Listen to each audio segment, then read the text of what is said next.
ያው የዛሬ ውይይት በተለይ ስለ ሀገራዊ ምክክር ኮሚሽን በተለይ ለኛ በጣም ትልቅ እድል የሰጠን ኢቭን ደሞ የዛሬ ደሞ እኛ እንደ ታሪክ ማሻራችን የምናስቀምጥበት ወንድማማችና እህትማማችነት ያየንበት ትንሿ ኢትዮጵያ ነው ዛሬ ያየን። ምክንያቱም በግጭት የሚመጣ ነገር የለም። ስትጋጪ ጥፋት ነው፣ ስትጋጪ ስደት ነው የሚመጣው፣ የሰው ህይወት ነው የሚጠፋው፣ ወጣት ነው መናጣው፣ የተማረ ትውልድ አታገኝምና በግጭት ምንም ነገር እንደማይመጣ ያየንበት ነው። ዛሬ ደግሞ ይሄ እድል መፈጠሩ በጣም ትልቅ ነው። ምክንያቱም ከጦርነት ምን ይገኛል? ጦርነቱ እኮ ግጭቱ እኮ ምንም አውዳሚ ነው እኮ ገዳይ እኮ ነው። ቁጭ ብለሽ ስትወያይ ግን ሀሳብ ለሀሳብ ያልተስማማንባቸው ነገሮች ሊኖሩ ይችላሉ። ግን ደግሞ ቁጭ ብለን ስናወራ ከእህት ወንድሞቻችን ጋር በጋራ ቁጭ ብለን ስንመክር አንዱን የሀሳብ ባይዘው የሀሳብ የበላይነት ብቻ አይደለም። መመካከር ማለት አሸናፊና ተሸናፊ አይደለም፣ መተሳሰብን ነው። እኔ ወደ አንቺ መምጣት ካለብኝ በሀሳብ ነው።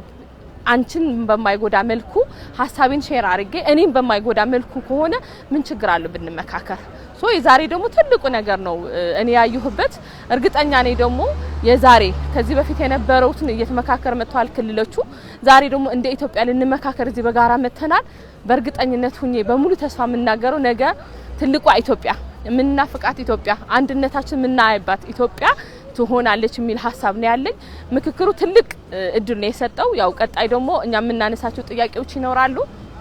ያው ስንመካከር ደግሞ እኛም የምናነሳቸው እኛም የምንፈልጋቸው ከሌሎች ደግሞ ከኛ የሚፈልጉትን የጋራ ወል ያው ይሄ ከዚህ ከነጠላ ውል ወጥተን የጋራ ውላችን የምናከብርበት ይሆናል ብዬ አስባለሁ።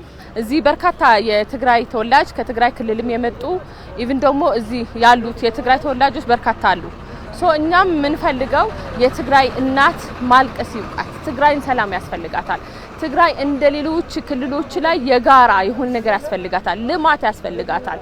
አሁን አይተሽ ከሆነ ክልሎች ላይ በጣም በርካታ ልማቶች አለ። ትግራይም ይሄን የሚያስፈልጋት ወደ ምክክሩ ለመምጣት ትግራይ ዛሬ እዚህ እድል አግኝተው ያልመጡትን እኛም ይዘነው የሄድነው ሀሳብ ከኛ ጋር በጋራ በመሆን ወደ ምክክር ወደ ጠረጴዛ መፈታት አለባቸው ችግሮች ደግሞ በጠመንጃ ሳይሆን ቁጭ ብለው በመወያየት አብረን በጋራ ሀገራችንን እንገንባላለሁ።